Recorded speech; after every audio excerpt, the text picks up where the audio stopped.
My mother stole $6,500 to support her spoiled stepchildren. I left home and skipped her wedding. But years later, she came back begging after her husband left her broke and alone. I'm 24 years old. I work in marketing for an ed tech company in the Midwest. And honestly, I need to get this story off my chest, because what my mother did to me basically destroyed our relationship for years, and now that she's trying to come back into my life, I don't know what to do. I guess I should start from the beginning, or at least from when everything started going to hell, which was when I was like 16, and my mom, Cheryl, met Philip. Not that our life was perfect before that, it was just the two of us after my dad died when I was 8, but it was our life and it worked. We had our routine, our inside jokes, our movie nights on Fridays, and I thought we were happy, or at least that we were a team. You know what I mean? Philip showed up when my mom was like 42, I think, and he came with 2 kids, Miranda and Shane, who were 14 and 12 at the time. At first, everything seemed fine, like my mom was happy and that was what mattered to me, right? But things moved super fast. Like Philip and his kids moved into our house in less than 6 months, and they got married before the year was up. I was at that weird age where you're not a kid anymore but not an adult either, so I was trying to be understanding and give my mom space to be happy. But looking back, I should have seen the red flags from the start. Philip didn't work. I mean, he literally had no job when he met my mom. He said he was between projects, but basically he lived off what my mom made as a nurse, which wasn't a fortune but was enough to live comfortably when it was just the two of us. Things started changing little by little at first, but then it was like an avalanche. Miranda, Philip's daughter, was the typical spoiled girl who got everything she wanted, and Shane wasn't as bad but definitely expected everyone to treat him like a prince. My mom started treating them differently than she treated me, and when I say differently, I mean they got absolutely everything, while I suddenly became the one who had to understand and be mature because I was older. I remember perfectly when Miranda turned 16, basically 2 months after I turned mine. She had this giant party, like with a DJ, professional decorations, a new dress that cost I don't know how many hundreds of dollars, and my mom easily spent like $3,000 on it. For my birthday, literally a month and a half before, she gave me a set of towels. Towels. And when I asked her what was up with that, she told me I was already 16 and needed to start thinking about practical things for when I went to college. Can you believe it?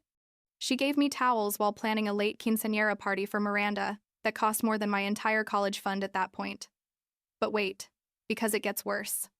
Like 6 months after they got married, my mom decided Miranda needed more space to study, because apparently she was super dedicated to school, even though her grades were mediocre at best. So my mom converted my bedroom, where I'd lived since I could remember, into a study for Miranda. They moved me to the tiny guest room that was basically the size of a closet, literally barely fit my bed and a small desk. And when I tried to complain, my mom told me it was only 2 years until I left for college anyway, so it wasn't a big deal. Philip stood there while she told me this, with that little smile that I now know meant he had orchestrated everything, and didn't say a single word in my defense. I think that was the moment I started hating not just Philip, but also my mom for allowing all of this. For the next 2 years, I worked at a clothing store on weekends and some days after school, saving every penny I could for my college fund. My paternal grandmother, God rest her soul, had left me like $5,000 when she died, and it was in a savings account that my mom controlled until I turned 18, and I had added like $1,500 more from working. It wasn't much. I know, but it was mine. It was my escape, my future, my way out of that house where I clearly wasn't welcome anymore. I dreamed of going to state university, studying marketing or communications, having my own life away from Philip and his spoiled kids.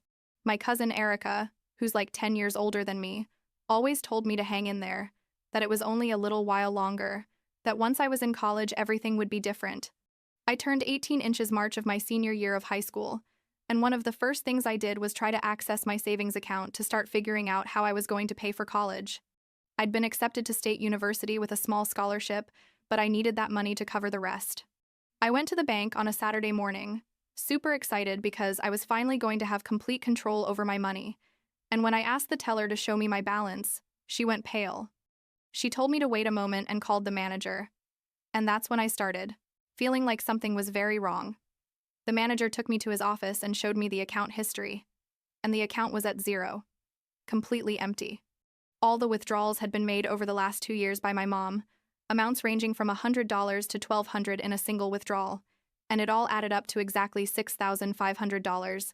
My money, my grandmother's money, the money I had earned working, it was all gone.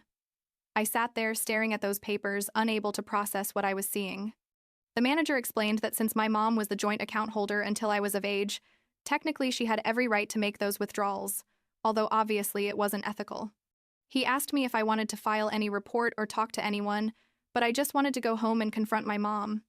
I drove back crying so hard I almost crashed twice, and when I got home, my mom was in the kitchen making lunch like nothing was wrong. Philip was in the living room watching TV. Miranda was upstairs in what used to be my room, and Shane was playing video games. Everything looked so normal. So fucking normal. And I was standing there with these bank papers, shaking in my hands. I asked my mom if we could talk privately, and she said no. That whatever I had to say, I could say in front of everyone, because we were a family now. So I pulled out the papers and asked her where my money was, and the look on her face. God, I'll never forget that face. It wasn't surprise. It wasn't guilt. It was more like annoyance that I was confronting her. She told me she had used the money for family expenses, to pay for Miranda and Shane's private school, for Shane's soccer equipment, for Miranda's dance classes, for things the family needed. I yelled at her that this wasn't her family, that it was my money, that my grandmother had left it to me, and she told me very calmly that we all had to contribute, that she had raised me alone for years, and now that we had a bigger family, we all had to make sacrifices. Philip jumped into the conversation and told me I was selfish, that I was a spoiled brat who didn't understand how a real family worked, and that I should be grateful my mom had allowed me to live there. Without charging me rent. Without charging me rent. In the house where I'd lived my entire life. I started yelling at him, telling him he was a freeloader living off my mom's money, that his kids were spoiled brats, and that I wished he'd never met my mom. My mom slapped me. Never, in my entire life, had she laid a hand on me.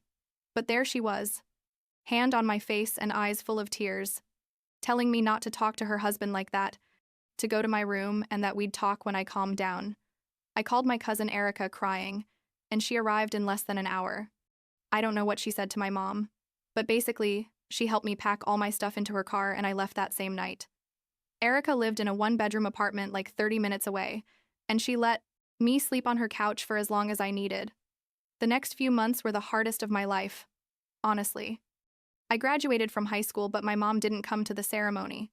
Philip convinced everyone in the extended family that I was a problem child who had abandoned my mom, and I had to defer my university admission because I simply didn't have the money to pay for it. I got a full-time job at a coffee shop and another part-time job at a department store, and basically I was working like 80 hours a week, saving every penny. Erica didn't charge me rent. She just asked me to help with groceries and clean the apartment, and honestly, she was the only reason I didn't completely fall apart. I enrolled in community college to take basic classes, 2 or 3 classes per semester because that's what I could afford while working, and little by little I started rebuilding my life. My uncle Kenneth, my mom's brother, tried to mediate between us a couple of times, but I wasn't ready to talk to her, and she apparently wasn't willing to admit she'd done anything wrong either. Like 2 years passed like that, working nonstop, going to classes, saving.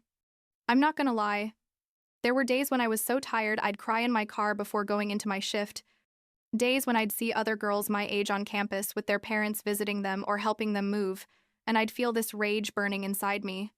But there were also good days, like when I got my first A in a marketing class and realized I was actually good at this, or when I finally saved enough to move into a shared apartment closer to my work and school.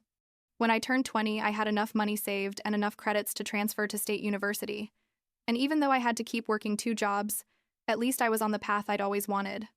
College was hard but also liberating. You know? I was building a life that was completely mine, without Philip telling me I was selfish, without my mom choosing her stepkids over me. I met incredible people, had professors who really believed in me, and discovered I was pretty good at digital marketing and social media. I graduated when I was 23, a little later than my peers, but with 0 student debt because I'd paid for everything myself, and I got a job at this ed tech company where I work now. It's not Google or anything, but they pay well. I have benefits, and for the first time in my adult life, I have real financial stability. I moved into my own studio like 8 months ago. It's small, but it's mine, you know? Nobody can tell me I have to move to the guest room. Nobody can steal my money. Nobody can make me feel worthless in my own home. I'd had zero contact with my mom during all this time, like she vaguely knew where I was through my Uncle Kenneth, but we hadn't talked directly in years. Honestly, I thought that's how things were going to be forever, that she had made her choice when she chose Philip and his kids over me, and I had moved on with my life. And then, like 3 months ago, my mom contacted me through LinkedIn of all places, because I had blocked her everywhere else. She sent me this long message saying Miranda had gotten an apartment to start her career, but couldn't pay for it alone, and they needed me to contribute between $1,000 and $1,500 monthly to help her. $1,500 a month. For the girl who got my bedroom, who had her sweet 16 party with my stolen money, who never had to work a day in her life because everything was handed to her. The message said something like, now that I had a good job, it was my turn to help the family. That's how real families work. Basically the same words Philip had told me years ago. I didn't respond on LinkedIn, but I blocked her there too, and thought that was the end of it. But then Philip called me. I don't know how he got my number, but apparently my Uncle Kenneth had given it to him, thinking he wanted to apologize or something. Philip called me and basically intimidated me over the phone for 20 minutes, telling me it was my responsibility to help Miranda, that my mom had raised me alone and now I owed her, that if I really loved my mom, I would make this sacrifice for her. I let him talk all he wanted, and when he finished, I told him very calmly that no, that Miranda wasn't my responsibility, that I didn't owe anyone anything, and that if he contacted me again, I'd call the police. He told me I was an ungrateful bitch, and that my mom deserved better than a daughter like me. And I told him my mom got exactly what she deserved when she stole $6,500 from me to support her new family. I hung up and blocked him too. And honestly, I thought that was the end of everything again. But turns out Philip gave my mom an ultimatum, like either she found a way to pay for Miranda's apartment or he was going to leave. And my mom, oh my God. My mom started taking money out of her retirement savings to support this 2-year-old girl who could perfectly well get a job or find roommates like any normal person. My Uncle Kenneth told me my mom was basically destroying her financial future, trying to keep Philip happy, and Philip meanwhile kept not working, living the carefree life while my mom worked extra shifts as a nurse to support them all. And guess what happened in the end? Philip left anyway. Like 2 months ago, Philip decided he'd squeezed everything he could out of my mom. Took half the savings that were left, took my mom's car that was in both their names, and took off with some other woman he'd met online.